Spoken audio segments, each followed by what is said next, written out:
Cohen. I'm here at the Fighting News. We're at the Daru Strong Performance Center, and I'm here with Phil Daru. So happy to see you, and also congrats on your new gym. Thank you. I appreciate it. It's amazing. And we are located in Boca Raton, Florida. Mm-hmm. Perfect. And so you won Trainer of the Year 3 times for your strength and conditioning coaching, as well as you have your own podcast. You have YouTube channel, almost 200,000 followers, and Instagram is obviously blowing up, as well as you have your certification program to be a trainer. So you are super, super busy. How do you stay motivated with all of everything going on? Motivation is easy for me. I've been inspired since I was a kid to do something special, to help people. It's primarily what my focus is always going to be upon. That's why I decided to be a coach. I think as a young kid, I was always a captain of all my teams, and I had that ability to lead people in the right direction. So for me, that's kind of the motivation that I keep instilling in myself and along with the coaches that I work with. So if you don't have that ability to lead by example and know where you need to be on all times and understand how to also follow, because if I'm a leader, I need to learn how to follow at some points in times. And for that kind of gives me the understanding of what I need to do on a daily basis. But my motivation is always going to be helping people getting to where they need to be. And with that, it'll ultimately help me to where I want to be. Correct. Perfect. And so you started as a strength and conditioning coach, and arguably you're the best strength and conditioning coach in the world. Like, you have done seminars all over the world for a reason. So how did you make the transition from strength and conditioning to now not just strength and conditioning for just any athlete, because you've trained every single tier there is: bodybuilding, MMA, boxing, now bare knuckle fighting. So how did you change your training methods for Jake, who's going to be doing a bare knuckle fight? Just looking at the bioenergetic demands of the sport. So looking at it from a physiological side, understanding the sport as a whole, where they're at as far as, the time frame of the fight, how intense it's going to be, looking at movement patterns, looking at the actual ring size actually helped me a lot. And I've worked with Jake for a long time now, so I know Jake from a personal level, and I know that this is kind of tailor-made for him. This is what he actually was designed to do, was to do a bare knuckle fight. Yeah. So when it came up, I was like, you know what, this is perfect for him. So with that being said, just making that transition and altering some of the training, not all the way, because again, when you're talking about physical preparation, a lot of it is general. We're working on general movement patterns. We're working on the general physiological demands that an athlete needs to be good at. But again, I'm not teaching him how to throw a punch. That's Derek's job. My job is to make sure that they are athletically sound. They have all of the abilities from an athletic positioning to get to where they need to be and to be successful inside the ring when the fight comes. Okay. And so you've trained him in the past and you've been with him for a few years now. What is the difference between this camp and his last camp? As far as he did a boxing fight last. So how have you changed it since? Obviously the rounds are shorter. So keeping up with the intensities in that particular round, we're obviously condensing the intensity. But again, we're increasing the ability to produce power for that time frame. Yeah. So again, we're working on those threshold zones where we're bringing up his heart rate to a maximal, so that where he can bring it down as fast as possible. He's got 2 minutes to do work. And honestly, that's probably all he's going to need if you actually watch some of his fights. Yeah. So, but my goal is to make sure that he's able to sustain that output for the entire fight, if that need be. Okay. And what advice would you give an athlete that wants to transition, like Jake is transitioning from either MMA to bare knuckle or boxing to bare knuckle? What would be a good piece of advice for them? Well, first and foremost, getting with your skills coach and making sure that you are training boxing. If you're an MMA guy and you're used to doing MMA and you're working on jiu-jitsu and things of that nature, you have to focus on your boxing technique. And I think that that's one thing that's kind of missing in the sport. Remember what you're doing there. It's bare knuckle, but it's still boxing. So getting with a solid boxing coach like Derek is, and I think that right there is going to catapult them into the right direction, as opposed to trying to do too many things at once. So that first and foremost, and then from a strength and conditioning side, obviously increasing that anaerobic response. We want to increase their ability to repeat power. At the end of the day, you want to see knockouts, right? You want to see people end fights quick. So if I can give them more power production, if I can get them stronger, that is going to enhance the baseline of power production. So I'm going to get them strong. And then I'm going to go ahead and enhance the ability to produce force fast. And that's what I can do as a physical preparations coach. Mm-hmm. From a skills coach perspective, they're just teaching them how to be efficient with their boxing. Okay. And you also, not only have been doing the strength and conditioning coaching for all these years, you've been in the fighting world as well. So when are you going to come back? when you come out of retirement? I don't know about that.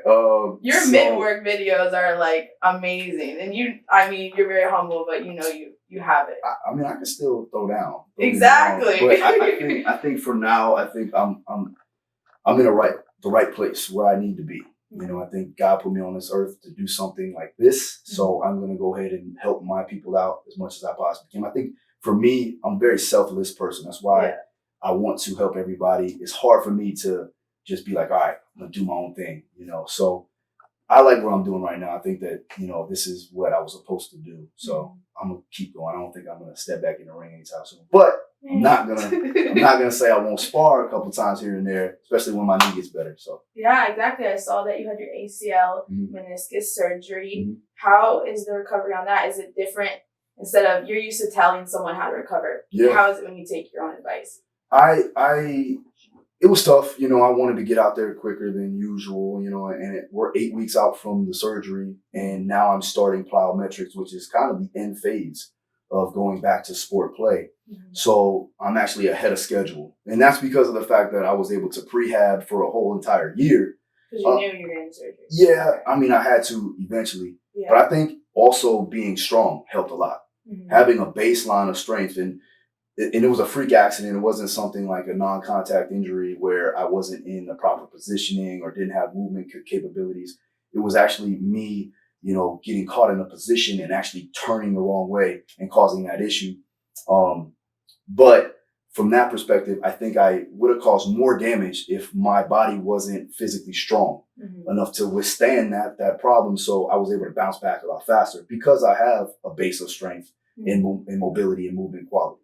Yes. And I mean, we know what to do. Like, so anyone else have the same injury, they'd be like lost. Yeah. They would need you to help them. Yeah. I get a couple of questions a lot now I do on like repair and recovery. And I have a great physical therapist, Christiana Marin. She helps me out, but she understands me as an athlete and as a coach. And she knows that I know what I'm doing. Yeah. So she kind of like backs off a little bit and lets me do me.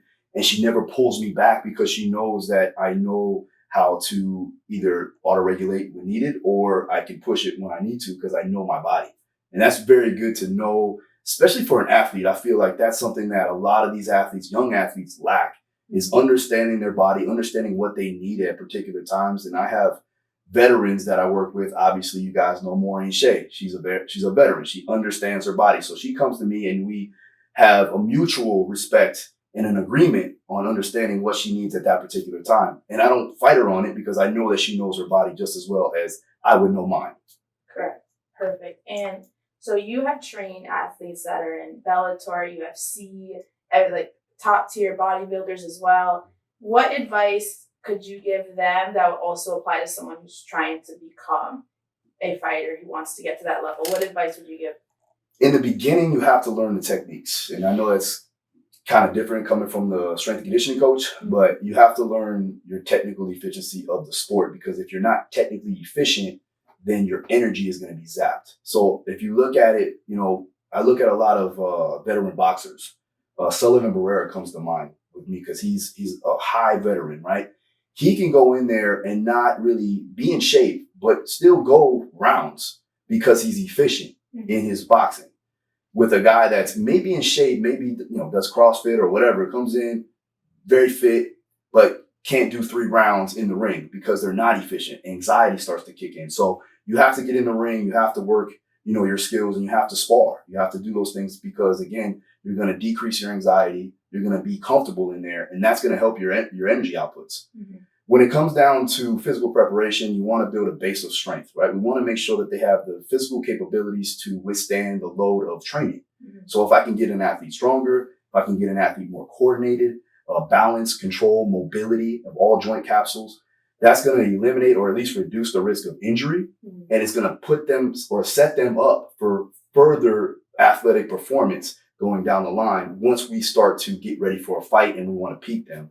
So we want to make sure that they have that general physical preparedness. We call it GPP. We build that in first and foremost, and also while they're learning their skills. Okay. And for coaches, because not only will you train athletes, but you also do seminars for different coaches. So most coaches that currently, like, I've seen that they will do cookie cutter type of style where every single one of my athletes will get the same treatment because this works. Mm-hmm. For you, because I've trained with you in the past, I know that yours is different. Mm-hmm. Can you elaborate on what you do differently than most of the coaching world? I think I just pay attention. I think a lot of people just don't pay attention to the athlete and what they need physically and mentally. Mm-hmm. And I take that with the assessment protocols and how I coordinate what they need at that particular time. We look at weaknesses, we look at imbalances, and then from there, I'm going to go ahead and structure out a plan that's going to be based off of what they need. It's just like any fighter when they're lacking a certain technique or they're lacking a certain modality of that training. Mm-hmm. We want to make sure we're plugging in gaps. And so I'm going to plug that gap, whatever it may be, whether it be power, speed, strength, conditioning. And from there, I can develop a well-rounded athlete. And if that's the case of me having to bring them back and saying, okay, they're not ready for a fight right now, especially if we have a good relationship with the skills coach mm-hmm. or the manager, and they take my advice because I know from a physical standpoint, they're not ready to go, mm-hmm. that's a good thing, right? We want to have that proper communication and understanding. So I would say that first and foremost. And then for me, being a fighter, knowing the game and knowing how fighters, what they go through and those certain things, that's a huge part of understanding how to progress an athlete, as opposed to just kind of learning some science, being in school and then coming out and trying to, regulate things off of you understanding it from watching it on TV, actually been there and done it. So you definitely have the empathy. You know what it's like to do a weight cut. That's a good word. I like that word. And actually, I use that a lot with my coaches. You have to have empathy. That's one of the major keys when it comes to a characteristic or trait mm-hmm. from a coach's perspective. We want to make sure that they have empathy and they understand the athlete. Yes. Okay. So let's see here. Do you have anything you'd like to say to your fans? Fans? I got fans? Of course you have fans. You're too humble. I cannot. I'm like getting red right now. I don't have fans. If you are someone who follows me, watches my content, just make sure that you understand why you're doing something, right? Even though I put out content, I put out descriptions based upon my particular situations. Mm-hmm. Knowing and understanding and constantly learning is always going to keep you ahead of the curve. And again, if you're trying to level up your game, you need to make sure that you're always evolving and learning new things, and never have that big-headed mindset, never be closed off from new ideas. And that's one thing where I see people start to, regress and decline, is when they feel like they figured it all out. And I still feel like I need more, so that's one reason why I feel, and that's another reason why I feel like I separate myself from the rest. Mm-hmm. With you, you have so much knowledge. I feel like every time I see you, you've learned at least 6 books. Like, you just knowledge everywhere, and compared to anyone else in the industry, you're it's bar none. Like, you're just tip of the top. Thank you. So it's amazing to see all you accomplish, and you're still accomplishing so much more. It was so nice to talk to you today. Thank you. I appreciate it. Thank you.